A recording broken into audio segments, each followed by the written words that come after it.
Ao pensar em potencializar suas capacidades cognitivas, muitos focam em suplementos ou medicamentos, mas esquecem o principal. Hoje em dia, confundimos a autoexploração com o desenvolvimento pessoal. Quais hábitos são não trópicos? António Valenzuela é uma mente diferente que está sempre conectando pontos. O silêncio que ocorre durante a respiração também gera um silêncio neurológico que ajuda o cérebro a fixar memórias. O cérebro é o órgão que mais consome energia, mas não tem reservas. Se você não é feliz com um café, não vai ser feliz com um iate. O maior déficit que existia nas sociedades modernas era o de práticas sagradas. A natureza, por exemplo, é em si mesma um não trópico. Quando saímos para a floresta, nosso sistema nervoso se regula. Ou seja, se sua mente não é feliz com pouco, também não será com muito. A parte do corpo que mais dói é aquela que já não existe. O episódio de hoje não vai te deixar indiferente. Bem-vindo novamente ao Melhor que Ayer, António Valenzuela.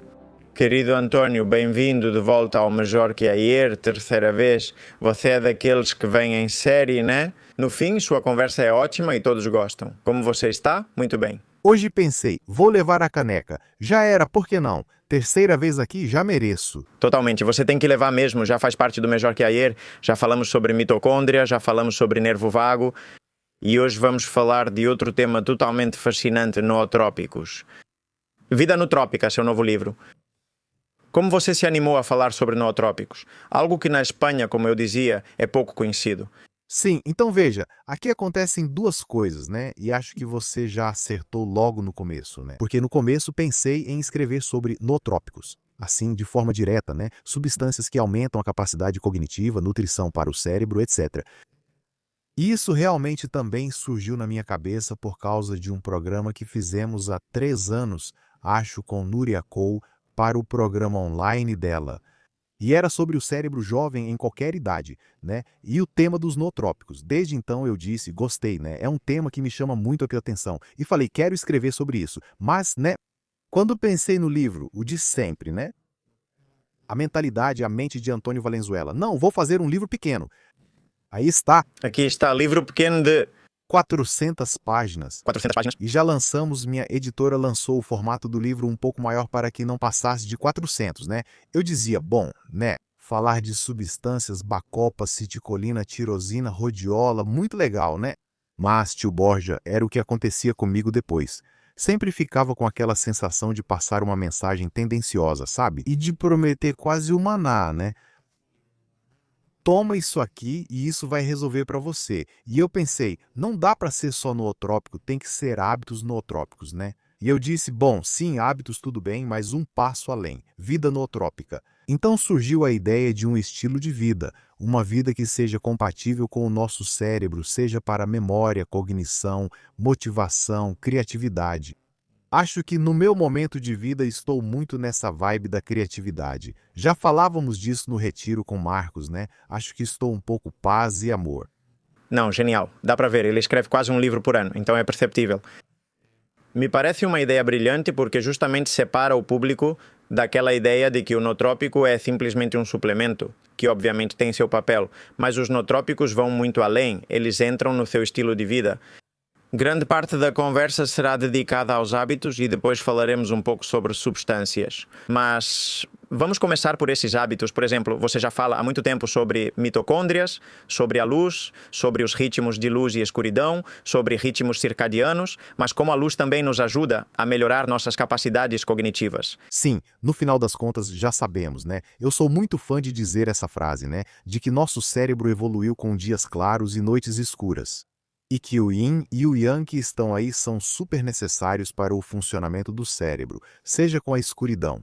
Para gerar melatonina, uma das substâncias mais neuroregeneradoras que existem, também uma substância que, quando se eleva no cérebro, gera um sentimento de espiritualidade. Isso também é muito bonito. Na verdade, se você parar para pensar, por exemplo, agora que estamos gravando logo depois das procissões da Semana Santa, quando são as procissões que têm mais fervor? Às da noite, né? Sim, de madrugada, exatamente. Todos os ritos iniciáticos, todos esses ritos religiosos que têm mais fervor, todos são à noite, né? A melatonina eleva a espiritualidade, isso também é algo bonito, mas por outro lado, a luz é super necessária, super potente para a atividade, para ativar o cérebro. Nós somos seres diurnos por natureza e estamos, digamos, programados para funcionar, para marcar a atividade com a luz. Nós, no olho, temos um cromóforo, ou seja, uma substância que é ativada pela luz chamada melanopsina e que manda diretamente uma mensagem para o cérebro: ei, ative-se, produza dopamina, motive-se. Comportamento de busca, atividade. Então, se estivermos em ambientes pouco iluminados, se não tivermos luz intensa durante o dia, vamos ficar sonolentos. Se depois à noite estivermos com essa luz também fraca, em vez de escuridão, vamos ficar insones. E vamos ficar nesse ciclo de zumbis durante o dia e zumbis durante a noite, pouco conectados, pouco motivados, etc. Pode ser também essa. Comigo acontece que em dias nublados eu tenho mais dificuldade de me concentrar. Imagino que isso tem a ver. Exatamente, claro, é isso mesmo. Sabemos que fizeram um estudo há pouco tempo. E, logicamente, foi nos países nórdicos, onde se viu que o aspecto que mais influenciava e que mais rapidamente modificava o estado de humor das pessoas era a luz. Ou seja, eu posso passar uma noite sem dormir, bom, no dia seguinte eu estou, mais ou menos funciono, mas um dia nublado, um dia sem luz, um dia assim, rapidamente, eu desligo, e ao contrário, né? Saem alguns raios de luz, seus olhos captam e você já eleva o ânimo, eleva a motivação.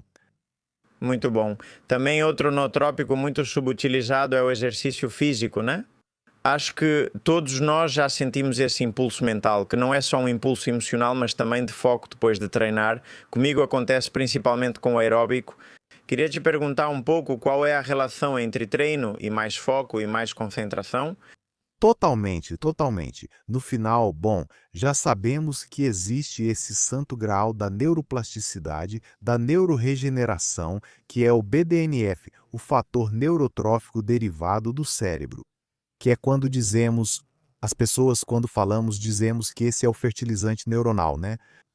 Isso parece algo abstrato, né? Mas é que quando você olha, né? Por exemplo, em um laboratório numa placa de Petri, tem 2 neurônios e coloca uma gotinha de BDNF. Aí você vê como esses dendritos de fato se abraçam e crescem até se unirem. É que literalmente é uma substância altamente fertilizante para os neurônios. E, claro, hoje em dia, fruto desse afastamento da natureza, dessa vida natural, pensamos no exercício como algo que é bom para a nossa saúde.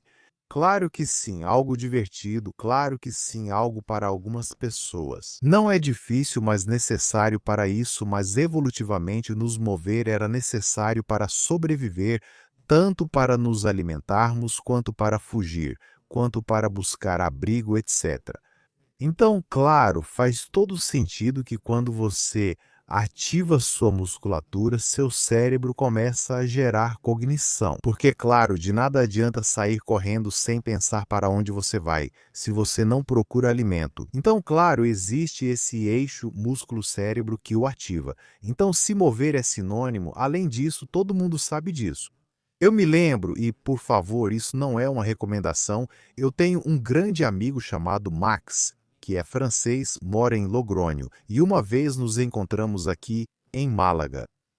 E ele veio dirigindo a noite toda por causa de trabalho e tal, e dizia: o que foi? Quando o Antônio já estava chegando, ele estava pegando no sono, não aguentava mais. Então falei: por que você não parou para tirar uma soneca? Não, porque o tempo e tal. E eu falei, bom, e como você fazia? Ele disse, bom, eu parava, descia do carro, fazia umas flexões até a falha, e aí o sono passava. Eu entrava no carro e continuava, né? Claro, no final, um pico de atividade física de alta intensidade eleva a dopamina no cérebro e te dá foco, te dá cognição, te dá concentração, te dá motivação, né?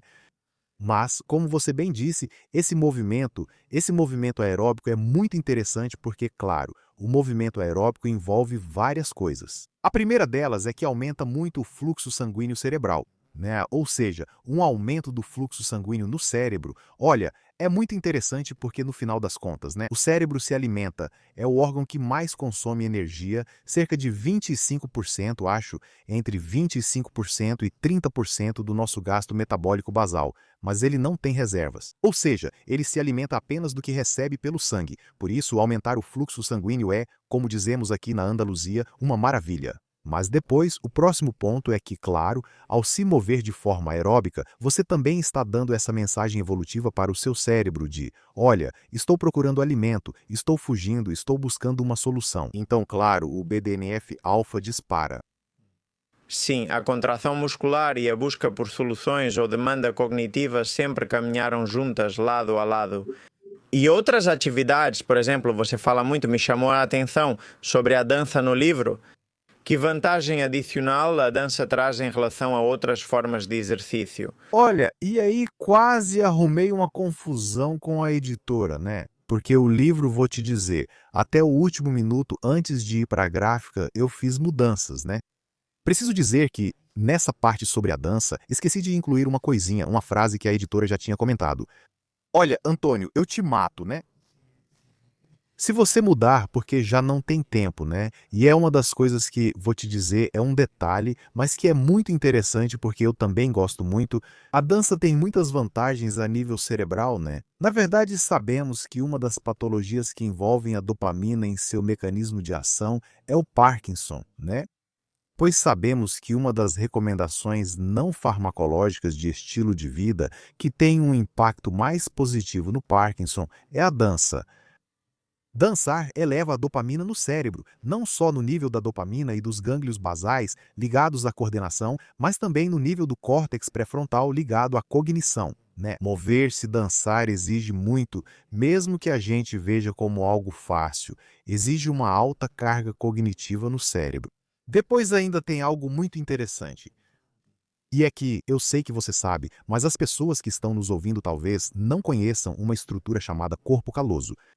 E o corpo caloso é uma ligação entre esse cérebro esquerdo, que é mais racional, mais cognitivo, mais numérico, mais analítico, e esse cérebro direito, que é mais imaginativo, mais reflexivo, mais artístico.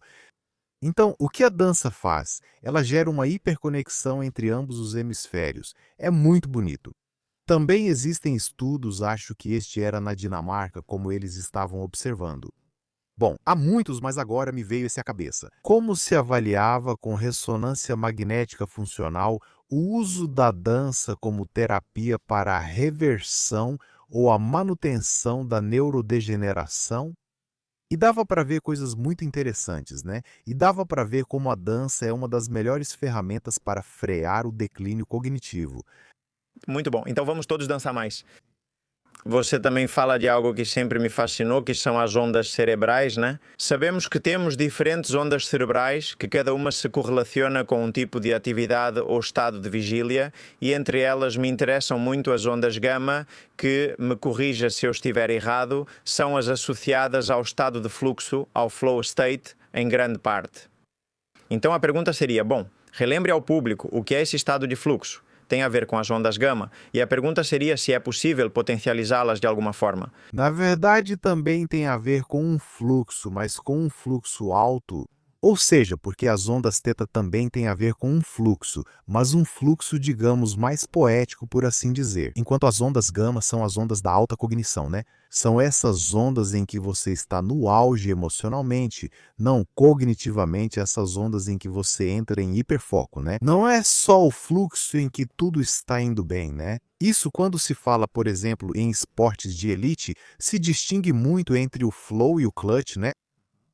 Não sei se você conhece o flow, né? O flow é aquele estado em que você aproveita, treinando, flui, e o clutch é aquele foco em que você está curtindo, mas entra no modo matador, né? Covibraia, né? Então, as ondas gama vão mais para aí, vão mais para o clutch do que para o flow, né? E são ondas muito legais, né? Como você disse, são essas ondas de alta cognição, essas ondas também que se relacionam com os estados chamados de insight, né? Aquele momento, de caramba, saquei isso. Tem a ver com a meditação, sim. Exatamente, né? Aí a gente conecta perfeitamente, né? Claro, hoje em dia, digamos que a ferramenta ou uma das ferramentas, olha, o exercício físico, também sabemos que não eleva as ondas gama durante a atividade física. Tem picos sim, né? Como eu disse antes, né? Se colocassem um eletroencefalograma no Avibraia enquanto jogava, ele certamente teria picos de ondas gama. Mas Por exemplo, a atividade física e o sono são muito importantes para gerar esse terreno, para que o cérebro possa entrar em gama quando precisar, né? Mas como ferramenta, né, digamos, de treinamento dessas ondas gama, a meditação. A meditação baseada em atenção plena, mas também baseada, por exemplo, em compaixão. Sabemos que a meditação baseada na compaixão também eleva o fluxo gama no cérebro. E como eu já disse, a dança, por exemplo, também. É muito interessante. Na verdade, acho que agora que você fala sobre compaixão, que tal se falarmos um pouco sobre coerência cardíaca no contexto da vida nutrópica? Ou seja, primeiro explicar o que é essa tal de coerência cardíaca e principalmente como ela pode melhorar suas capacidades cognitivas e também cardiovasculares, mas também as cognitivas, né? Sim. Sim, claro. No final, a coerência cardíaca, bom, quando a gente fala, né, sempre, né, do segundo cérebro, o intestino, né? Certo. Então também poderíamos falar do terceiro cérebro, né, que é esse nódulo sinusal que todos nós temos no nosso coração, né? É o marcapasso do coração, mas é um sistema que não é só, digamos, um marcapasso do coração, mas também um indutor de ondas, que já não seriam cerebrais, mas sim cardiovasculares. Então, sabemos que esse fluxo, digamos, elétrico, poderíamos dizer que é gerado no coração, tem um impacto muito grande na modulação do cérebro, né? Então, sabemos que determinados contextos de meditação, de respiração, podem fazer com que o batimento, digamos, do cérebro e o batimento do coração fiquem sincronizados, o que é conhecido como coerência cardíaca. E quanto mais acesa e sincronizada estiverem o cérebro e o coração, a cognição flui muito melhor. Certo, e aí é possível modular isso através da respiração, não é? Sim. É possível alcançar a coerência, se não me engano, através de respirações lentas, em um ritmo específico. Exatamente. Acho que eram 10 ciclos por minuto, não é? 5 e 5. Exatamente, normalmente. Eu também acho que essa respiração de 5 e 5 vai funcionar muito bem. Eu não tenho estudos, quero dizer, mas acho que também a famosa respiração quadrada, né? Que é, você inspira em 4 segura, solta em 4 segura mais 4, né? E vai gerando essa respiração. Acho que essa respiração também é uma respiração coerente, né? Porque eu também gosto muito dessas pequenas pausas, né? Quando falamos da respiração, principalmente para gerar coerência, a pequena pausa entre a inspiração e a expiração. Porque sabemos, e eu digo isso, não é por intuição minha, né? Mas sim por um bom amigo que talvez você deva trazer para o podcast, com certeza, né? Além do Miguel, que a gente já falou, que com certeza vai vir, Gustavo Dias. Você conhece o Gustavo? Gustavo Dias. Olha, Gustavo é amigo íntimo da Nazarete Castellanos, né? E os dois são co-diretores. Bom, na verdade agora não mais, acho que o diretor do Niracara é o Gustavo Dias. Gustavo é um neurocientista, além de ser um cara incrível, né? Físico, neurocientista. Eles publicaram há pouco tempo um artigo muito interessante no qual se vê como nessa pausa entre a respiração, entre a inspiração e a expiração, nessa pequena apneia, esse silêncio respiratório também gera um silêncio neurológico que ajuda o cérebro a fixar memórias. É muito interessante, é como se nosso cérebro estivesse continuamente processando e precisasse dessas pausas para gravar, né? É como se fizesse esse backup. Que bom! E é muito interessante por isso, em um padrão de respiração lenta inconscientemente, você vai fazer uma pequena pausa entre a inalação e a exalação, entre a exalação e a inalação. Por outro lado, quando você está nesse padrão de hiperventilação, devido a um estado de ansiedade, aí é muito circular, não se gera essa pausa, e por isso também é uma das razões pelas quais esse tipo de respiração está associado a esses lapsos de memória, né? Você diz, meu Deus, esquece. É isso, eu tive um... Estava muito estressado e simplesmente não lembro o que estava fazendo, não lembro o que ia pegar ou não lembro o que ia fazer, essas coisas. E também, durante esse trabalho respiratório voluntário, evocar sentimentos de empatia, gratidão, digamos, de desejo de beneficiar os outros, né? Isso é bem budista. Isso também ajuda a gerar essa coerência. Super! Além disso, já sabemos, tem um estudo que eu acho incrível, né? Que é aquele estudo que fizeram em Stanford sobre os efeitos neurais da meditação baseada em gratidão. E como você bem disse, né? É uma meditação. Quando digo profunda, quero dizer que não basta só dizer obrigado a Deus, ou a Alá, ou a Buda, ou a Mãe Wicca pela comida que tenho, né? É internalizar isso, né? Pensar, sentir no corpo, levar adiante para o seu corpo, né? Sentir aquela sensação de arrepiar os pelos, né? É cognição, né? É emoção, exatamente, aí está. Levar isso para o corpo e se sentir plenamente grato ou grata por aquilo que você tem, né? E é muito bonito porque foi visto nesses estudos de Stanford que não só se gerava coerência cardíaca, não só se gerava paz, mas também houve uma diminuição dos marcadores inflamatórios nas pessoas. Era algo super, super poderoso. Ah, muito bom. Eu adoro a prática da coerência cardíaca. Todo mundo deveria fazer um pouco disso. O mundo seria melhor, não é? Tem outro assunto também relacionado aos nootrópicos. São as ondas binaurais. O YouTube e o Spotify estão cheios de playlists de música binaural. Mas como elas funcionam e realmente têm impacto? Existem estudos sobre isso, não é? Pois é, de novo, né? Parece que eu não tenho nenhum, digamos, conflito de interesse, nem tenho nenhuma ligação com Stanford, né? Quem dera eu tivesse, mas não tenho.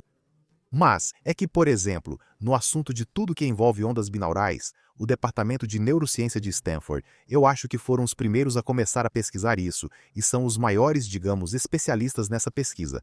E é muito interessante porque se baseiam no fenômeno do arrasto, né? E o arrasto é que quando você gera um estímulo externo com uma determinada cadência que se expressa em hertz, quando esse estímulo externo é captado pelo seu cérebro, ainda se gera, digamos, uma sincronização entre o estímulo externo e a vibração. Esses ritmos cerebrais, essa comunicação entre neurônios que chamamos de ritmos cerebrais, que simplesmente é uma série de disparos neuronais, em uma determinada frequência, né? Então sabemos, né? Isso é visível e já falamos sobre isso aqui quando falávamos do nervo vago, né? Que quando se gera um tamborilar, por exemplo, um xamã, uma xamã tocando o tambor, mas também em qualquer rito religioso, uma procissão de Semana Santa. Esses tambores geram pulsos lentos de cerca de 4 ou 5 Hz, que levam seu cérebro a esse ritmo lento. Teta, né? É o que ele chama de ritmo de introversão, espiritualidade, etc., né? Por outro lado, claro, quando são ritmos mais altos, e aqui, por exemplo, quando falamos das ondas gama, são aqueles famosos 40 Hz, né? Quando as pessoas procurarem no YouTube, Spotify, etc., se procurarem por ondas binaurais, que procurem por 40 Hz, porque é, digamos, o padrão ouro da música binaural, né? Então, quando são produzidos estímulos externos, 40 Hz fazem com que o funcionamento do seu cérebro fique ali, nessa frequência, em 40 Hz. E como se consegue isso com as ondas binaurais? Bem, as ondas binaurais são um tipo de som, eu não me atreveria a chamar de música, né? Porque pode até ser uma música meio eletrônica, né?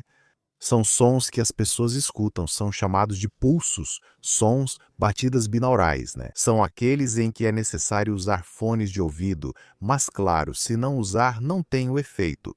Uns sons que as pessoas, sons de batidas, são chamados de pulsos se você ouvir binaurais, nos quais sons necessários, sons que as pessoas são as pessoas. Pulsos binaurais nos quais, se for necessário usar para que as pessoas ouçam sons, é necessário usar para que as pessoas ouçam são chamados de pulsos binaurais sons. Pois essa interferência que ocorre a 40 Hz dentro do seu cérebro é o que te leva para esses momentos. Sim, é muito legal, porque sim, é verdade que existem muitos estudos que mostram como ocorre um maior estado de flow, de concentração, de capacidade de retenção com essa música binaural.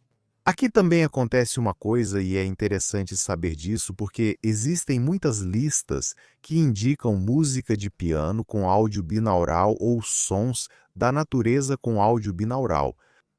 Parece que, segundo as evidências, quando as duas coisas são misturadas já não tem tanto efeito, tem que ser apenas sons binaurais sem passarinhos nem cachoeiras. E eles precisam ser perceptíveis, ou seja, não posso colocar muito baixo, porque às vezes eu testei e às vezes é uma música que me incomoda. De fato, é verdade, você disse bem, não precisa ser em uma vibração alta. Sim, é verdade que aqui tem, foi visto porque isso já foi pesquisado, que aqueles que são perceptíveis auditivamente têm maior indução de ondas gama, mas os que eram subperceptíveis, ou seja, que você não percebia, mesmo estando presentes, também geram um aumento da cognição. Você pode usar isso com a música baixa, mas precisa estar de fones de ouvido. E aí tem algo que me chama a atenção. Eu gosto muito e acho que, bom, na verdade, olha, eu tenho muitos defeitos, mas acho que tem uma vantagem que é saber detectar tendências antes que elas comecem a virar mainstream, né? Espero que com os nootrópicos aconteça o mesmo, mas eu já estou há um tempo com esse negócio de gamma wave, né? Gamma wave são um tipo de luz, né? Existem diferentes tipos, né? Por exemplo, tem uma lâmpada que emite luz branca em pulsos gama a 40 Hz, né? É uma luz que quando você vê, Borja, no começo não vou dizer que não, mas incomoda, né? Mas você se adapta muito, muito rápido. Estou te dizendo, em segundos, em minutos de ter ela por perto, você já se adapta, né? E claro, o que isso faz é emitir esses pulsos de luz a 40 Hz através da retina, né? Aqueles que passam pela retina induzem o efeito gama no cérebro. E são muito interessantes porque há um grupo de pesquisa que fala sobre o genus, em inglês genus, né, que é Gamma Entertainment Neural, eu não sei o que, estímule, né? E é basicamente misturar música binaural com luz binaural, né? Música gama com luz gama, e ocorre um aumento muito potente da capacidade cognitiva, mas também em estudos com camundongos. É muito interessante porque eles estão vendo como até mesmo as proteínas beta-amiloide e tau são reduzidas, assim como a neuroinflamação típica do Alzheimer. E o que eu te dizia que começo a perceber tendências, já não sei se é porque o algoritmo do Instagram me conhece muito bem, que acho que é um pouco dos dois, que agora ele está começando a me mostrar óculos, né? Daquelas que você coloca tipo realidade virtual, que usam o flicker gama para estimular as ondas gama no cérebro. Eu posso te dizer que se as pessoas tiverem interesse, o sistema que comprei, também não tenho nenhum conflito de interesse. Porque, na verdade, a alfândega me custou quase o mesmo que a lâmpada. Foram umas que comprei dos Estados Unidos que se chama Gamma Wave, né? Gamma Wave, que estão disponíveis na Amazon. Sim. Eu comprei, acho que foi diretamente pelo site deles, né? Porque procurei no Google e vi que tem bem poucos agora, né? E eu comprei por causa de duas coisas. Primeiro, pela curiosidade, mas também porque meu sogro tem Alzheimer. E no final dissemos, olha, então vamos comprar esse sistema. E não vou te dizer que é milagroso, mas posso te dizer que quando se usa o Gamma Wave, se usa mesmo. A música binaural é usada, por exemplo, com um treinamento olfativo, óleo essencial de alecrim em um difusor.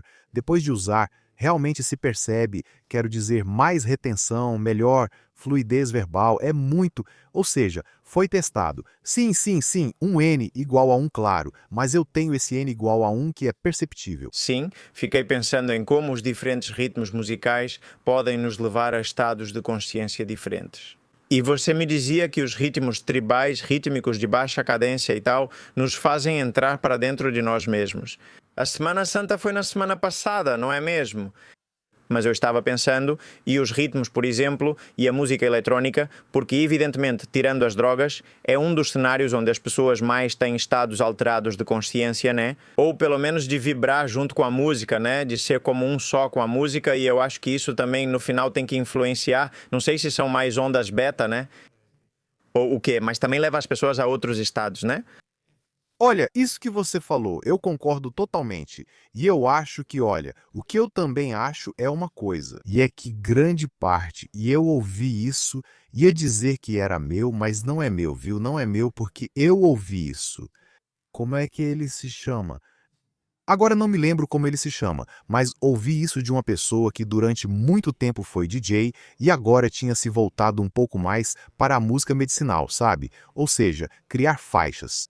E esse senhor dizia que o que diferenciava um bom DJ de um mau DJ era saber né, conduzir esse processo por todas as ondas cerebrais de acordo com o tipo de música que escolhia. Então, como você disse, tinha um momento em que ele precisava colocar beta, né? Por exemplo, tipo, para você entender, bom, para você entender também não é todo mundo que precisa saber disso tão bem, tipo na meditação. Não sei se você conhece a meditação do Osho. Não. Então, Osho, para mim, é um cara que, no final das contas, quase conseguiu montar o próprio estado dele, o próprio país dentro dos Estados Unidos, que chegou a criar o próprio exército. Caramba, tem um documentário, olha, se chama Wild Country. Sim, sim.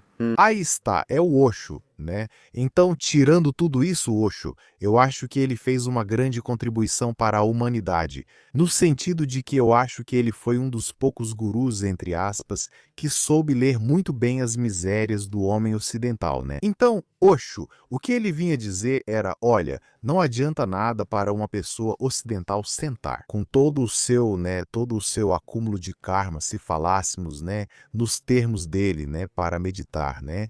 Então, tem que passar por um processo de preparação. Então, o que Osho fazia era um processo em que começavam a respirar de uma forma muito vigorosa, começavam a pular, você começava a gritar, soltar tudo, depois começava a rir, por último, você se deitava e relaxava e no final meditava, né? Então, eu acho que isso não é o que você está dizendo. Ondas beta, não que são as que te levam ao exercício, ao vigor, ao movimento, vão cansando um pouco o seu cérebro. Depois você desce lentamente para essas ondas beta e depois entra o insight dessas ondas gama, que também são as ondas do êxtase religioso, não é? Ou seja, naquela época não existiam eletroencefalogramas, mas acredito que se em Santa Teresa de Jesus, quando escreveu seus poemas, tivessem colocado um eletroencefalograma, ela estaria vibrando em gama. Com certeza. Não é? Oh, super interessante. Também há uma ideia central no livro que também precisa ser discutida e comentada, que é cultivar o pensamento mágico. Ao ouvir sobre pensamento mágico, a maioria do público provavelmente associa a algo negativo, irracional, pouco científico ou pseudocientífico. Por que você fala em cultivar o pensamento mágico? Olha, vou te dar um exemplo, tá? Para todas as pessoas que estão nos ouvindo, se acham ou não que o Homo sapiens é programado para acreditar em magia. Se hoje eu dissesse para você, Dr. Borja Bandeira, um cara super instruído, educado, com um nível de estudo muito alto, sábio, etc., né, que, vamos supor, sei lá, um Ferrari, né, uma máquina perfeita, linda e tal, você pode conseguir um Ferrari, né? Como? Aí está.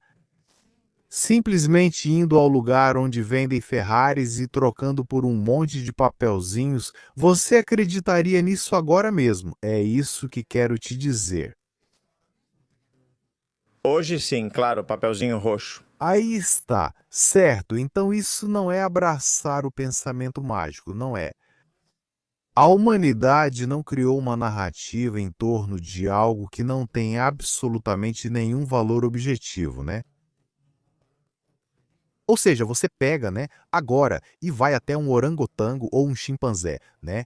E dá para ele escolher entre um maço de notas do que você quiser, né, de US$ 100, e uma banana. E o que ele vai escolher? A banana. Aí está, né? Então, o cérebro humano está perfeitamente programado para acreditar em narrativas coletivas, né? Essas narrativas coletivas, esses rituais, esses ritos de passagem que tivemos durante toda a história da humanidade, poderíamos muito bem chamar de pensamento mágico, né? Então, sim. Eu entendo você. Ou seja, consensos sociais que, para um alienígena, não fariam sentido nenhum, por exemplo, trocar papelzinhos, dinheiro por coisas, mas que para nós fazem todo o sentido do mundo porque fomos nós que criamos, né? É isso aí, né? Então, de fato, totalmente. Então, quando a gente fala e sabe, né? E no final, Marcos, bom, Marcos, fitness revolucionário, Marcos Vasques, né? Falamos dele como se, bom, é amigo e tal, exatamente. Por isso que eu te digo, pois há pouco tempo, né? Ele falava em um dos seus posts no Instagram ou no Twitter, acho que era, bom, X agora, que dizia, né? Que no final se via, né? Em estudos, em revisões de meta-análise, que aquelas pessoas que acreditavam em algo maior do que elas mesmas, né, que apresentavam níveis de felicidade muito mais altos do que outros, né? Então, bom, indo além de uma coisa ou de... Bom, também tem uma frase que eu adoro, né, de um autor que eu gosto muito. Acho que nos 3 últimos livros, menos em Filhos da Adversidade, nos 3 últimos livros eu cito, que é o David Foster Wallace, né? David Foster Wallace tem um livro que se chama Isto é Água, que para mim é incrível. Eu diria que adoraria um dia escrever, e é um livro bem pequeno. Pois ali ele dizia que nas trincheiras da vida moderna não há lugar para o ateísmo, né? Ou seja, Todos nós acreditamos. em algo. De fato que todos acreditamos em algo, e depois ele dizia algo como: é melhor, né, que você escolha no que acreditar, senão alguém virá e vai impor que você acredite no que ele quer que você acredite, né? Então seja como for, né? E depois ele continuava: seja Alá, seja Buda, seja Jesus Cristo, seja a mãe Wicca, ou seja um conjunto de princípios éticos invioláveis. Não, quer dizer, precisamos acreditar em algo, ou seja, abraçar alguma coisa. Essa sensação De confiar cegamente, delegar, não, que às vezes a ciência também, no mundo moderno, não é? cegamente. Acreditar cegamente também na ciência ou na tecnologia também. Exatamente, aí está. Então, esse pensamento mágico é muito indispensável, não é? Bom, já falávamos sobre isso e acho que você me disse quando me mandou aquele pequeno briefing, ao qual, como sempre, nunca damos atenção, né? Que você mencionou Peter Sterling, né? Sim, esse é o que dizia que o ser humano tem um déficit de prática sagrada. Aí está, exatamente. Sterling, para as pessoas que nos ouvem, Sterling é um dos fisiologistas mais importantes do mundo. É uma dessas pessoas que eu acho que um dia vai receber um Nobel. Foi o criador quem cunhou o termo alostase, né? Sim, o criador da alostase. Claro, aí está. Quem cunhou o termo alostase foi Sterling, né? Pois Sterling, em um programa de formação do qual eu participei como aluno, tivemos uma masterclass com ele. Que isso, claro, era uma honra, né, ter um senhor tão importante a nível mundial, tê-lo ao vivo, poder perguntar para ele. Era algo muito curioso, né, porque o que ele vinha nos dizer, né, era que, bom, o que ele disse assim claramente, né, que para ele o maior déficit que havia nas sociedades modernas era o de práticas sagradas. Esse sagrado, esse sacralizar determinados atos no nosso dia a dia, esse não. E aí, Byung-Chul Han, eu gosto muito dele porque ele vem dizer uma coisa que eu adoro. Ele diz que os rituais são para o tempo, o que o lar é para o espaço. Não, ou seja, Voltar para casa. exatamente, e isso me chama muito a atenção, porque quando falamos de rituais, não podemos pensar em queimar um incenso de sálvia, não, e tocar um tambor e rezar. Não, que olha, que também, né, claro, mas, por exemplo, uma forma de ritualizar o cotidiano. Bem, poderia ser. Vamos colocar duas, né? A primeira, né, que é a que eu sempre costumo dizer, né? O ato do chá verde, né? Eu sou muito fã de chá verde, gosto muito, além disso é um nootrópico muito legal, né? Mas também ultimamente tenho pensado muito sobre isso, né, o contexto de pensar. Como se toma o chá verde, né? Ou seja, como uma pessoa do Japão toma um chá verde, né? Como ela ritualiza esse momento, como ela prepara com cuidado, com carinho, como ela despeja essa água gerando aquele som, né? Ela despeja a uma distância, nem muito alto, nem muito baixo. Exatamente, para que faça esse som e gere essa onda binaural, né? Para te relaxar. Como eles sentem o cheiro do chá verde, como eles bebem em pequenos goles, como colocam tudo o que são naquilo que estão fazendo, toda essa consciência, como transformam esse momento em um ritual e praticamente em um momento de meditação, né? Mas eu também, por exemplo, penso nisso no vinho, quer dizer. Tem muita diferença, né, entre beber uma taça de vinho totalmente distraído do momento, com pressa, ou aquele típico, né, de beber para esquecer as suas mágoas, né? Que aquelas pessoas que pensaram, escolheram o vinho com carinho, se esforçaram em pesquisar, né? Tipo, esse é o vinho perfeito, né? Agora você tem esse vinho e espera que a pessoa especial chegue para abrir. Ei, Borja, aqui. Eu quero agradecer de coração por estarmos juntos e por isso vou te oferecer algo valioso para mim e nós vamos aproveitar juntos. Como ele abre esse vinho, como ele serve esse vinho, não é em qualquer taça não, mas sim em uma taça específica. Como você sente o aroma, como você toma em pequenos goles, como o tempo se torna mais denso, mais sublime, não é? Onde se cria essa atmosfera de calma, onde se compartilha, onde se conversa, onde se aprofunda. É uma prática sagrada. Sim, sim, agora que você fala, é verdade que muita gente tem práticas ritualísticas que não precisam estar conectadas à religião, nem de longe. E rituais, né, que então fazem bem para a mente, ou seja, fazem, como você dizia, né, te trazem de volta para casa, né, para o núcleo, né, para o lar. E tem, olha, um médico mexicano que mora nos Estados Unidos, se chama Mário Martinez, tem um livro, eu gosto muito, se chama The Mind. Sim, Body Code. E ele estudou a longevidade em diferentes populações ancestrais. E por ancestrais não me refiro a tão ancestrais como Hatcha, como Shinamé, não como caçadores-coletores, mas sim as famosas zonas azuis. Mas esse homem fala que tem um certo conflito com as zonas azuis, porque algumas regiões são excluídas, pois, por exemplo, ele diz que em Cuba há uma grande quantidade de octogenários e não se fala de Cuba, por exemplo, como uma zona azul. E ele falava que em todos os lugares onde há muitos nonagenários, eles têm muitas coisas em comum, claro, mas há uma em especial que é o caráter ritualístico da vida. Esse homem dizia: como um cubano bebe o surrom. E como ele fuma seu habano é totalmente um ritual, não é? Com isso não quero dizer, obviamente. Claro, Mas é essa ritualização, né, de criar esse momento de paz, de calma, de voltar para casa, né, onde quer que você esteja, né? Sim, é que isso que você comenta me faz refletir muito. Por exemplo, o mais comum é que o estresse crônico e o estilo de vida atual acabem com os rituais primeiro. Quando estamos muito estressados ou ansiosos, normalmente tiramos os rituais, como servir uma taça de vinho. Assim, quem bebe vinho acaba bebendo de qualquer jeito ou perdendo toda a ritualidade do dia a dia. Isso te desconecta ainda mais, não é? Então, bom, fica aqui esse conselho de criar rituais sempre que for possível no seu dia a dia, né?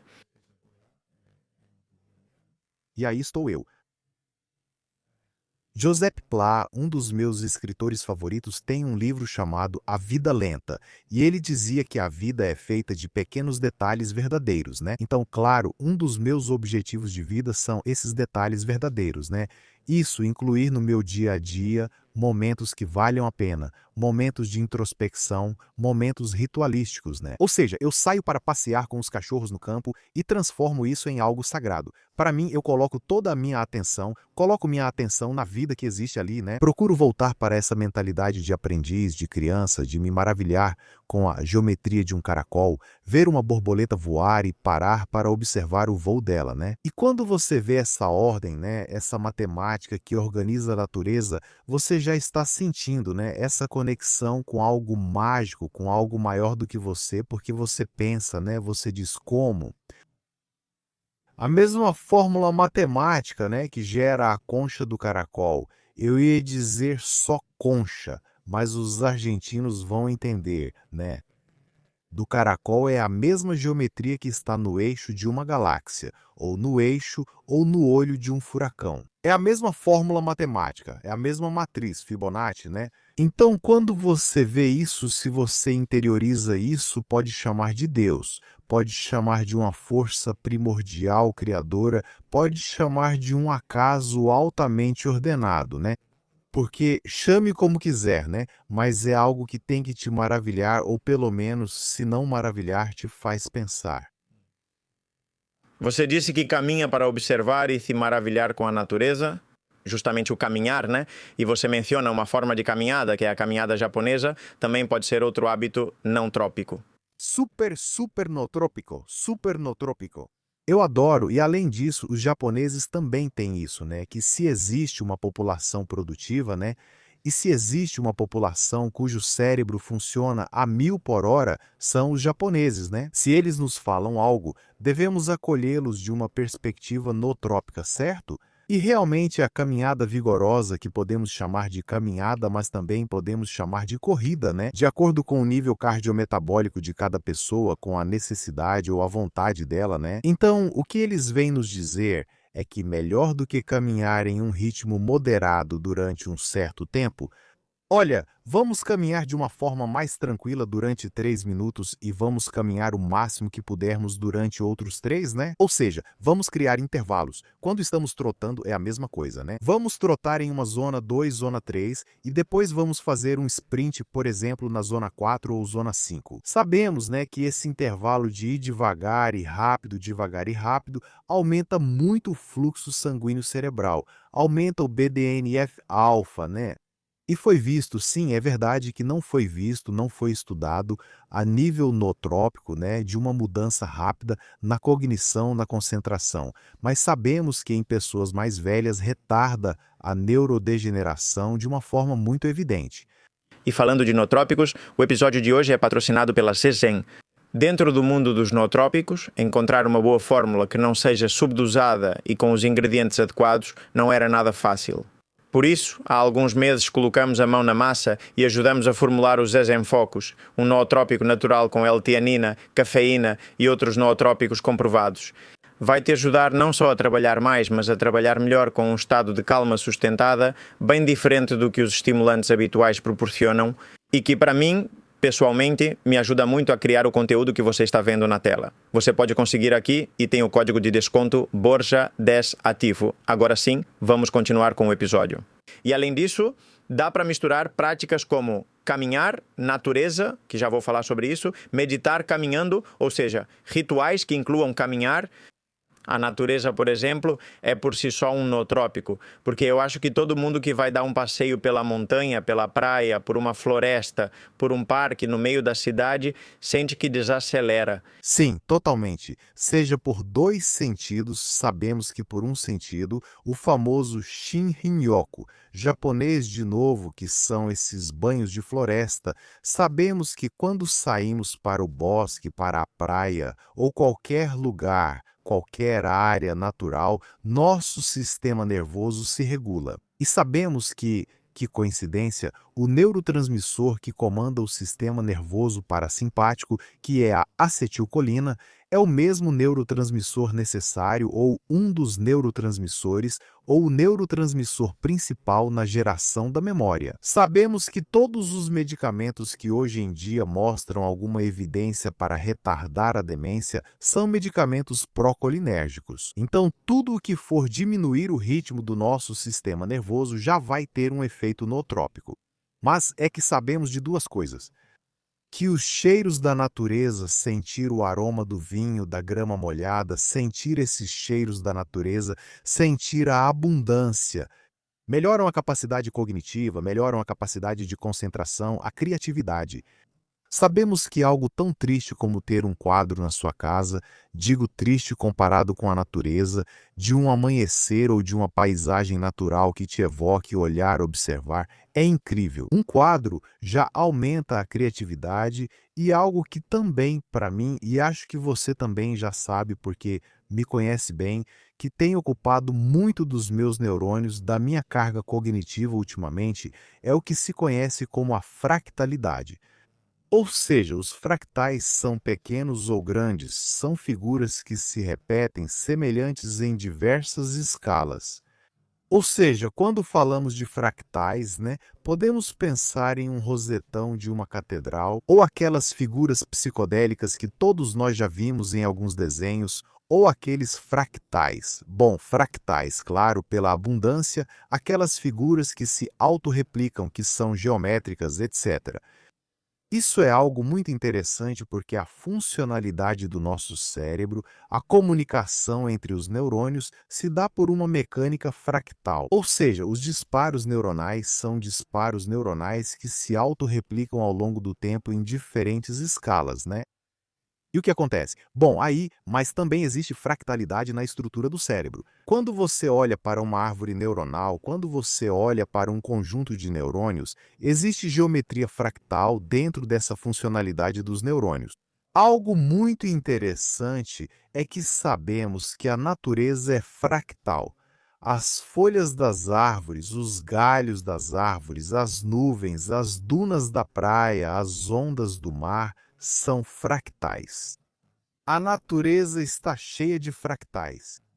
E aqui acontece uma coisa que é quando seu olho capta a fractalidade, melhora a coerência a nível cerebral, não é? Então, daí, opa, desculpa, o que eu faço? O que eu faço? Por quê, né? Quando pode ser crente ou não crente, e na verdade tanto faz, porque pode acontecer em uma ou em outra religião, eu te dizia, mesmo que não seja a sua, mas é estranho, né?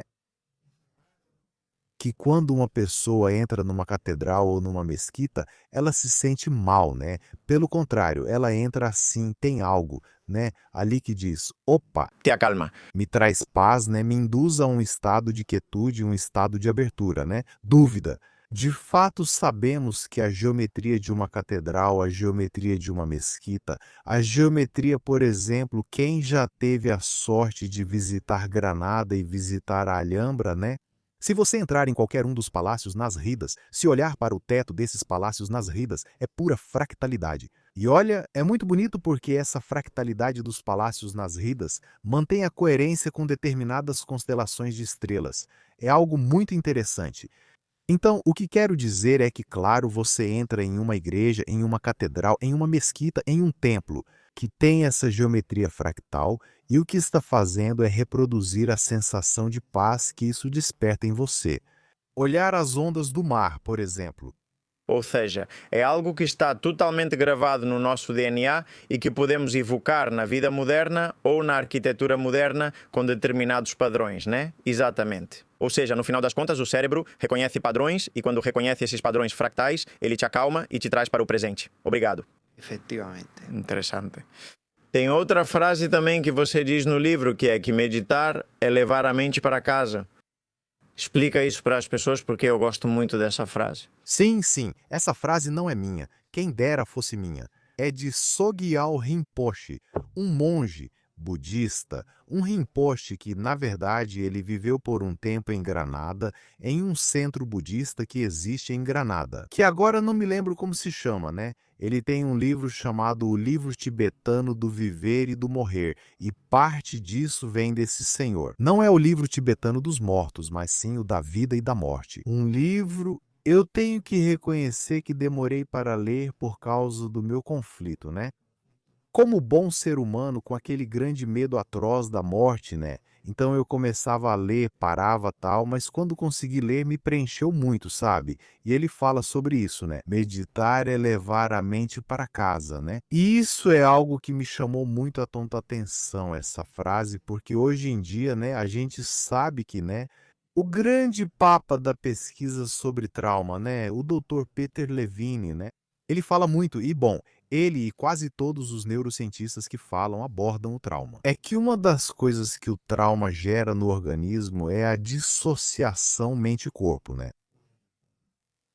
E que quando você consegue alinhar de novo essa mente e esse corpo, e eles funcionam em sincronia, esse é o processo de cura, né? E isso se encaixa perfeitamente, né? Por exemplo, com técnicas de meditação muito poderosas como o escaneamento corporal, né? Ou seja, em uma área do cérebro que é a ínsula, né?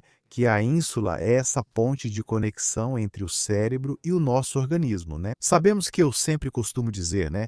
Quando dou uma palestra e se não a dei, tenho que dizer, não repetir em pouco tempo, né? Melhor, porque senão já conhecem as suas piadas, né? Mas eu sempre costumo dizer, olha, qual é a parte do corpo que mais dói, né? E alguns dizem, bom, tal parte, ou aquela outra parte, né? E eu sempre costumo dizer para eles, não, a parte do corpo que mais dói é aquela que já não existe, né? E eu, que sou fisioterapeuta, tive a oportunidade, né, de ver isso não em primeira pessoa, mas bem de perto, a dor do membro fantasma, né? Que são amputadas e que relatam uma dor terrível daquele pé, daquela perna, daquela mão que já não existe, né? E isso, em parte, é o cérebro mandando um sinal de alerta dizendo, olha, eu não sei onde está, não sei onde está meu pé, onde eu deixei meu pé, né? Então vemos, né, que quando o cérebro se desconecta do corpo, da consciência do corpo, da interocepção, percepção do corpo, Começa a entrar em pânico, começa a colapsar e começa a gerar pensamentos ruminantes. Catastrofizar, aumentar a dor e reduzir a capacidade cognitiva. E isso também se encaixa muito com toda a sabedoria ancestral de todos aqueles curandeiros e curandeiras de todas as culturas que falavam, né? No xamanismo, um dos grandes ou o grande mal que um xamã vê em uma pessoa quando essa pessoa está traumatizada ou passou por algo, né? Que, pois é, que está traumatizada, eles dizem que ela perdeu a alma, né? Então, o que eles falam é o resgate da alma para devolvê-la ao corpo, né? Essa sincronia mente-corpo. E isso justamente é o que a meditação faz, né? A meditação faz com que sua mente volte a se sentar no seu corpo, que encontre refúgio e que tenha essa sensação de estar centrado, né? Eu já experimentei isso como todo mundo. Quando você está muito nervoso, quando está muito agitado, você tem essa sensação de que está fora do seu corpo, de que está totalmente desconectado do seu corpo, né? E o que a meditação faz é reconectar tudo. Faz com que você volte para dentro. Também tem outro termo que me chamou muito a atenção e que eu adoro, que era algo como condeleitar e seguir. Sim, sim. Conta pra gente o que é, porque é lindo. Sim, olha, isso é de um filósofo, acho que era do século XVII, se chama Duns Scotus, mas eu li isso em um livro chamado Tudo em Seu Lugar, que é muito bonito. É de um dos meus escritores favoritos, que é Oliver Sacks. E é um livro que foi póstumo, porque Oliver morreu faz alguns anos. É um livro de vários trechos, né? Que ele já tinha escrito, colocaram tudo ali. Muito bonito. E é o deleitar-se, e venha, literalmente significaria fazer algo pelo prazer intrínseco de fazer. Ou seja, aprender, por exemplo, não para saber mais, não para se comunicar mais, não para produzir, não para Ter um. mestrado. Exatamente, mas sim pelo simples prazer de aprender. Eu falo muito sobre isso também, porque acho que esse também é o meu grande viés por ter vivido com obesidade durante a maior parte da minha vida e com muito sedentarismo. E veja, desde muito pequeno eu via o exercício porque me ensinaram assim, como essa ferramenta para espiar. Ou seja, como você está gordo, então tem que se mexer para ficar magro, né? Como você não se encaixa, então tem que se mexer, tem que sofrer para ser normal, né? Porque você é um bicho estranho, está gordo, isso não está certo, né? Então, isso para mim me. E, na verdade, posso te contar outra história pessoal sobre isso que vou te contar mais tarde. Mas então eu sempre via o exercício assim, né, como algo que você tinha que sofrer e que se não sofresse não adiantava, né? E esse condelectares ibi, né? Ou seja, não, eu não vou fazer exercício para perder peso, nem para ficar saudável, nem mesmo para me sentir melhor depois, né? Eu vou fazer para aproveitar enquanto estou fazendo. Ou seja, vou pegar meu kettlebell e vou fluir com ele, vou me divertir, vou experimentar coisas novas, vou rir e vou aproveitar esse momento, né? E eu acho que isso é algo que a gente perdeu no nosso dia a dia e acho que é algo que deveríamos voltar a abraçar, né? Fazer as coisas simplesmente para aproveitá-las. Olha, é o jogo. Realmente é a brincadeira das crianças, né? Quando uma criança está brincando, ela não está pensando em brincar para que a mãe lhe dê, sei lá, um presente, mas sim em aproveitar a brincadeira, né? Eu acho que esse é o conceito, mas é verdade que isso se perde completamente na vida adulta. Acho que hoje em dia tem muito pouca gente que faz algo só pelo prazer de fazer. Alguns ainda mantêm algum hobby, mas mais uma vez, a nossa vida moderna, outra coisa que ela corta é isso, né? Também o brincar. E olha, o que eu te dizia é que me veio um flash, né? Que me veio e foi, olha, eu durante, bom, já te falei, né? A questão da obesidade. Então, sempre quando estávamos na educação física, né, colocavam os meninos para jogar futebol, as meninas para jogar vôlei, né? E era assim.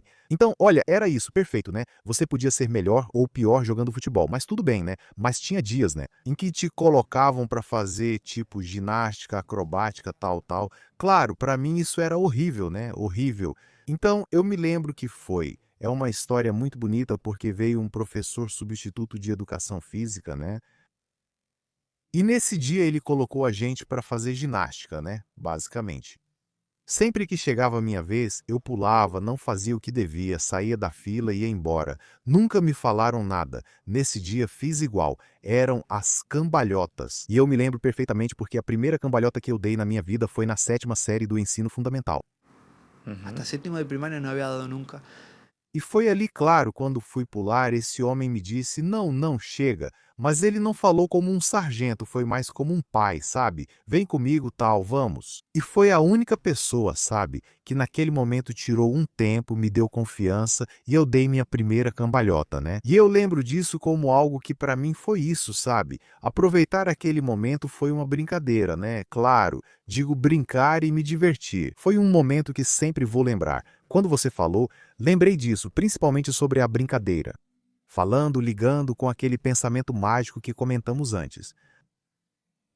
A gente perdeu a capacidade de brincar também como adultos, né? E a gente perdeu a capacidade de criar quando somos adultos, né? E essa conexão com a arte, eu que simplesmente pelo fato de aproveitar enquanto estava fazendo, é algo que eu acho que a pirâmide de Maslow está mal desenhada, né? Porque Maslow nos diz que as necessidades básicas são abrigo, comida, etc., né? E que só quando as necessidades básicas estão supridas é que se pode ir para camadas mais acima, né? E as mais altas seriam filosofar, né? Ou a arte, né? Eu não sei. O que você acha, Borja? Porque isso é algo que me gera um pouco de conflito, porque eu penso aquelas pessoas. Tem gente que na Idade da Pedra se trancava numa caverna e criava Altamira. Eles tinham suas necessidades básicas atendidas. Né? Provavelmente não viviam só no dia a dia. Aqueles caçadores ou caçadoras, né? Que antes de sair para caçar uma presa, como ainda faz um Hadza hoje em dia, se enfeitam ornamentalmente criando figuras muito icônicas, né? A espiral, certas estrelas, o zigue-zague, né? Essas figuras que não têm nenhum efeito de camuflagem nem nada do tipo. Essas pessoas precisam descobrir? Não, vão suprir uma necessidade, pois vão caçar e estão com fome. Antes disso, criam esse rito, esse momento. Também me chama muito a atenção, por exemplo, quando você vê um indígena do altiplano andino, né? É muito comum que, quando eles sentem sede, antes de beber a primeira gota de água, ofereçam a Pachamama, A terra. a terra. Então, é muito irônico, né, pensar hoje em dia dizer a partir desta vida, né, nessa sociedade de horta, né, tão ocidentalizada, rica, industrializada, democrática, né? Falar da pirâmide de Maslow quando você vê que populações que tiveram muito mais dificuldades, a arte, o jogo, né? Você vê um Hadza ou um Masai e vê como eles brincam com seus filhos, dançam. Eles não sabem se vão comer amanhã. Exatamente. Então, eu realmente não sei como você vê isso. Sim, eu acho que aqui a minha leitura é que a necessidade de se conectar, de transcender e se conectar com algo maior do que o ser humano, sim, é uma necessidade básica. E para mim, todas essas práticas de se pintar, das vestimentas, dos acessórios, de pintar nas cavernas, provavelmente eram um ritual para que a caça desse certo, né? Para mim, é essa forma de tentar se conectar com algo maior, nesse caso seriam os deuses ou o universo, seja lá o que for. E sim, eu vejo isso como uma necessidade muito mais básica que, mais uma vez, poucas pessoas hoje em dia têm satisfeita. E sem levar isso para o lado religioso, mais uma vez. Eu realmente vejo isso como algo mais abaixo na pirâmide de Maslow. Ou seja, se realmente só quando todas as necessidades mundanas, comida, bebida, sexo, segurança, lar, casa, estiverem supridas, podemos filosofar ou criar arte. Será que a arte vai se extinguir em breve? E o pensamento, porque realmente na nossa sociedade isso é muito subjetivo, essa de suprir as necessidades básicas, ok, sim, não morremos de fome, mas temos muitas outras necessidades que são muito básicas e não estão sendo atendidas. É isso. Na verdade, não me lembro exatamente quem foi, mas estou falando de muitos, mas muitos anos, né? E era um rei desses, não me lembro agora exatamente, mas existe um estudo, e é muito triste o que vou dizer, tá? Mas eles pesquisaram crianças, bebês de orfanatos, o que acontecia com essas crianças se tudo o que você fazia era suprir apenas as necessidades básicas delas. Ou seja, essas crianças recebiam leite artificial, não sentiam frio, não sentiam calor, não passavam necessidade nenhuma, mas estavam totalmente isoladas. Elas não crescem, é isso? Elas morriam. Elas morrem e não crescem, sim, sim. Sim, aí está. Então, claro, quando você vê isso, né? Quando você vê esses famosos estudos com primatas, né? Nos quais, o que eu vou dizer agora também é muito triste, né? Mas havia dois bonequinhos, né? Um bebê primata e havia dois bonequinhos em forma de mãe, né? Um metálico, rígido, desconfortável que fornecia leite, né? E o outro era aquecido. Um manequim parecido com uma mãe, né? Então eles viam como o primata preferia ficar com a mãe, digamos, com a figura materna, com o manequim materno, que gerava calor e criava vínculo, do que ficar com um manequim frio que o alimentava, né? Claro, bom, sem ir muito longe, o meme que ficou muito viral em fevereiro. Punch, o macaco que, diante da rejeição do seu grupo, pegava um bichinho de pelúcia e levava com ele porque precisava. Ou seja, no final, o vínculo. Ou seja, tem que ser visto como um nutriente essencial, o vínculo, principalmente em crianças, ou, bom, digamos, na criação de qualquer espécie, né? Isso também é uma necessidade básica. Só que alguém fez a gente pensar que não é, mas sim é totalmente. E por que você acha que hoje em dia existe essa dissociação entre muitas necessidades básicas atendidas e pouca felicidade? Porque o que eu vejo é cada vez mais desconexão, mais ansiedade, menos vontade de se conectar com as pessoas, ou vejo as pessoas seguindo cada uma o seu caminho, que é muito difícil marcar um encontro, que é muito difícil arranjar tempo para os outros. Tem uma frase que você citou do Naval Ravikant, que também é um desses pensadores modernos, né? Que dizia, se você não é feliz com um café, não vai ser feliz com um iate. E isso me tocou muito porque é a realidade, né? Ou seja, quando sua mente não é feliz com pouco, também não vai ser feliz com muito. Então, por que você acha que vivemos nesse momento tão estranho em que a IA temos conhecimento de sobra, temos tecnologia incrível, temos um iPhone no bolso que faz de tudo para você? Mesmo assim, as pessoas tomam antidepressivos e ansiolíticos diariamente. Eu provavelmente, e vamos lá, com certeza, né?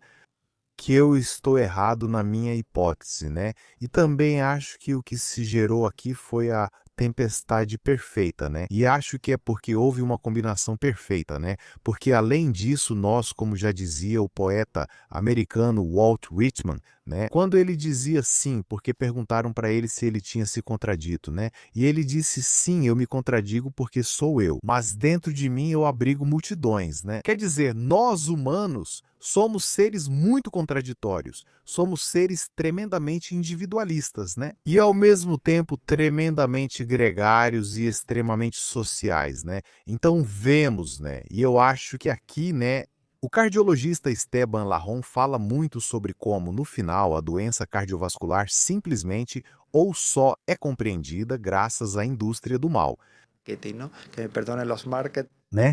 E eu, Esteban, muito final doença. Entende a indústria do então, né? O cardiologista Larron, muito de no final, simplesmente ou só se entende graças à indústria, tudo fica mais natureba e acho que isso foi extrapolado para tudo. Estamos recebendo muitos inputs de vários lugares diferentes que todos acabam competindo pela nossa atenção, querendo nos vender alguma coisa. Seja quem faz comida, quer te vender a comida dele, e como ele quer te vender a comida, vai preparar a comida da forma que sabe que o seu cérebro vai querer mais. Quem faz telefones vai fazer assim, quem faz redes sociais vai querer que você vá até lá, quem vende qualquer coisa, todos vão querer capturar sua atenção. E nós vamos como pequenos mosquitos de um foco para outro, perdendo a atenção para o que realmente importa. Acho que essa sociedade, como já disse Byung-Chul Han, que sempre fala que hoje em dia confundimos a autoexploração, Com o desenvolvimento pessoal e vamos pensando, quando eu fizer isso, tenho que fazer isso porque preciso produzir, porque preciso disso e como já dizia John Lennon, a vida é tudo aquilo que acontece enquanto planejamos outras coisas.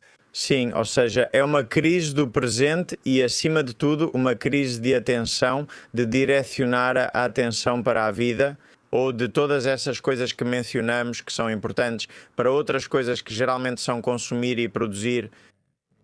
Exatamente. Na verdade, se você perceber, hoje em dia as coisas não são feitas para serem usadas, são feitas para serem consumidas, não é? Ou seja, e a gente falava sobre isso fora do ar na primeira vez que conversamos já faz um tempo. Não é? Eu te dizia que era muito fã, sou muito fã de escrever, sou muito fã de tomar notas, sou muito fã de ler e sou muito fã de cadernos bonitos, não é? Que minha família tinha. Essa Travel, minha querida Travel, é um caderno lindo pelo qual eu tenho muito carinho, né? E eu sou dessas pessoas que tem sua caneta e tem uma caneta que tem refil, e eu compro o refil da minha caneta e tenho minha caneta, tenho meu negócio, né? Em 90% dos podcasts eu apareço com essa camisa porque é a minha camisa, ou seja, é a camisa com a qual eu me sinto, posso gravar perfeitamente sem ela, mas é a camisa com a qual eu me sinto confortável. Eu tenho um carro que tem 500.000. É verdade, viu? Tem 500.000 de quilômetros e é meu carro, quer dizer. E hoje em dia parece que se você não troca, né, de caneta, a caneta acaba e você já pensa em jogar fora, né? Um caderno, aí acontece isso e aquilo, né? Quer dizer, a gente realmente usa, quer dizer, a gente consome as coisas, não usa de verdade, não dá esse tempo para elas e também essas coisas, né?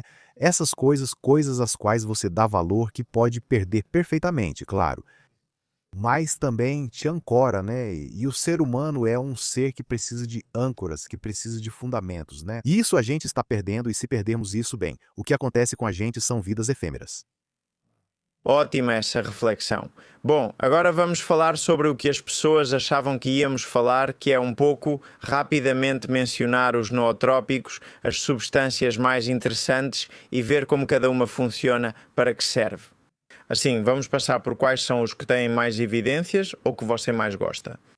Bom, veja, aqui é verdade, né, que existem diversos tipos de nootrópicos, né?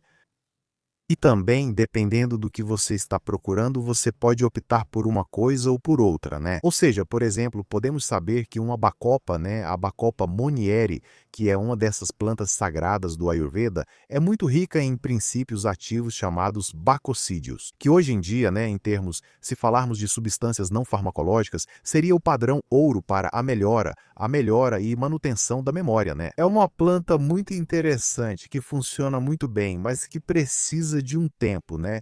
Um tempo de latência. Você não toma um comprimido de Bacopa agora e começa a estudar e diz, nossa, estou estudando melhor, né? Ou seja, se é verdade, e parece que sim, né? Que quando a Bacopa é combinada com outros princípios de ação mais rápida, aí sim mostra mais efeito, né? Então, acontece como com o ginkgo biloba, igualzinho, né? O ginkgo biloba é uma planta muito interessante que também ajuda na melhora da neurocognição, da memória de trabalho, mas também funciona mais a longo prazo porque melhora o fluxo sanguíneo cerebral, né? Diferente de outros que têm uma ação mais rápida, né? Que para mim, se falarmos estritamente de um nootrópico, né? Algo que você toma e em meia hora já está pensando melhor, esses são mais eficazes nesse ponto, né? E aí tem três que eu gosto muito. Um deles é a L-tirosina, né? Eu gosto muito porque a L-tirosina é precursora da dopamina, né? Também é precursora dos hormônios da tireoide e da noradrenalina. E a gente sabe que ela tem um efeito rápido na cognição, na concentração. Você toma L-tirosina e em meia hora, 40 minutos já começa a notar os efeitos, né? E é muito legal porque dá uma sensação antifadiga, que claro que não é verdade, porque se você está cansado, vai continuar cansado, né? Mas é verdade que atrasa, digamos, a percepção da fadiga, eleva essa dopamina no cérebro, porque se a gente... Vou voltar um passo, né? Os famosos nootrópicos que seriam, digamos, farmacológicos, né? O famoso Adderall, que pode ser considerado como um nootrópico, o famoso modafinil. São substâncias que elevam a dopamina no córtex pré-frontal, né? Então geram mais cognição. É verdade que o Adderall, por ser uma metanfetamina, também eleva o pulso, pode gerar, bom, e tem seus efeitos colaterais, claro, e gera dependência a longo prazo, então é preciso ter muito cuidado com eles, né? Na verdade, o Adderall é um medicamento que é usado no TDAH, né? Mas no final, o que eles fazem é aumentar o metabolismo da dopamina no cérebro, né? Para gerar, porque a dopamina é o neurotransmissor da motivação, do encantamento, da concentração, do foco e assim por diante, né? Então, se você dá a L-tirosina, que é a matéria-prima da dopamina, você vai criar um contexto em que seu cérebro, sob demanda, pode produzi-la, né? Pode produzir essa dopamina. Eu gosto muito disso. Outro que eu gosto muito é a acetilcolina. A acetilcolina também é um dos padrões ouro entre as substâncias legais e seguras, né? Para elevar essa memória de trabalho, essa capacidade de pensar com mais clareza, essa resistência, né? Essa resiliência a nível cognitivo, né? Faz você pensar melhor por mais tempo, render mais, né? E é muito interessante porque a acetilcolina atua no metabolismo da acetilcolina, né? Aquele neurotransmissor da memória, né? Também gera um aumento da neuroplasticidade, da hipercognitividade no nível do córtex pré-frontal e é uma substância muito interessante e também segura, né? E o terceiro que eu também gosto pela sua ação rápida seria a L-tianina, né? É o princípio ativo do chá verde, né? É um aminoácido exclusivo do chá verde que leva nosso cérebro a esse estado de flow criativo. Diminui a ansiedade e gera um estado de calma, mas com atenção, né? Essa calma atenta, então acho que esses seriam meus 3 favoritos de ação rápida. Não sei se esses são os seus, ou se você tem algum que goste mais ou algum que queira acrescentar. Não, para mim a combinação de L-tianina com cafeína é a que mais funciona. Justamente a que incluímos no Focus que mencionei para vocês, porque é a que tem um efeito mais imediato nas sessões de trabalho longas, é a que mais me ajuda. Sim, também me interesso muito pelas que você citou e já usei todas. Você disse isso durante nossa conversa, certo?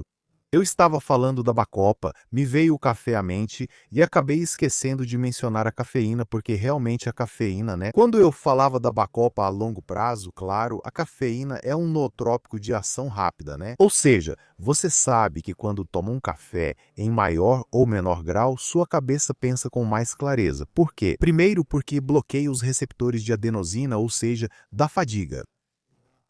Um empurrão, né? Te deixa, né?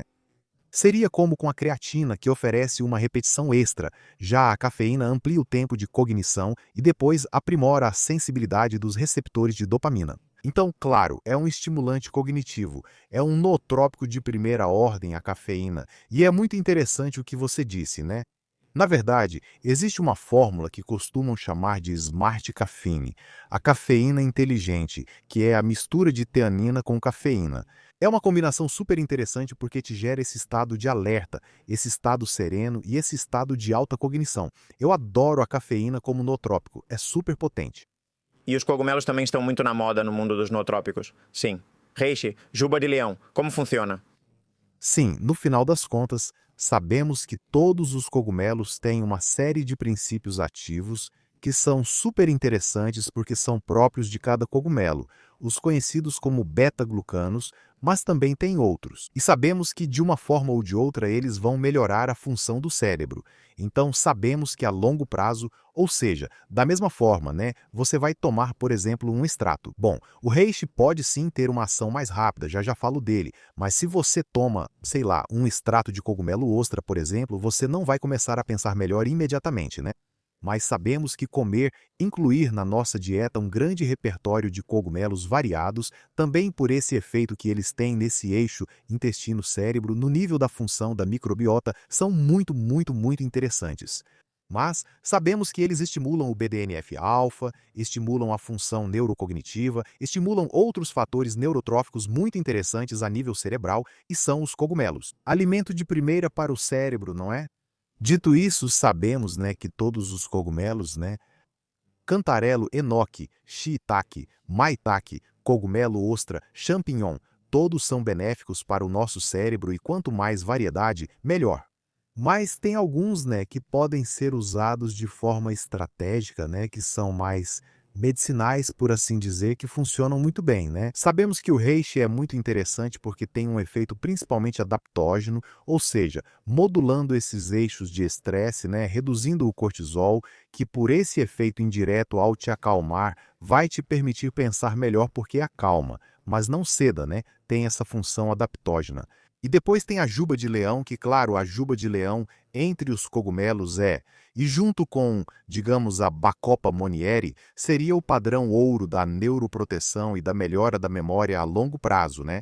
A juba de leão tem alguns princípios ativos. São conhecidos como erinacinas e ericinonas. Recebem esse nome porque a juba de leão se chama Ericium erinaceus, né? Então, daí vêm seus princípios ativos que são muito interessantes porque estimulam o BDNF-alfa, estimulam a neuroplasticidade a nível cerebral e também têm um efeito muito marcante nesse eixo intestino-cérebro. Modulação da microbiota, redução da neuroinflamação são muito interessantes. E um cogumelo, e só vou dizer que talvez tenha um efeito, se tem um efeito nootrópico mais rápido, poderia ser o Cordyceps sinensis, né? O Cordyceps, a cordycepina do Cordyceps, melhora a função mitocondrial, né? Ativa a função mitocondrial e, claro, o cérebro depende das suas mitocôndrias para produzir a energia necessária para gerar a cognição.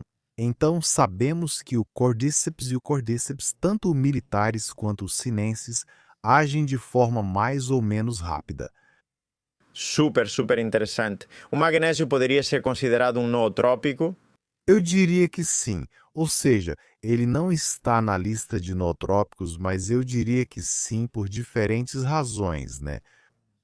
A primeira delas é porque sabemos também que um excesso de função neuronal acaba gerando neurotoxicidade. E a neurotoxicidade, ou seja, quando o terminal sináptico, os terminais que comunicam um neurônio com outro, ficam cheios de glutamato, a capacidade da nossa cognição diminui, porque é um neurotransmissor que excita em quantidades normais, não é? Mas quando ele se eleva, gera toxicidade. E sabemos que para eliminar esse glutamato do terminal, precisamos de magnésio.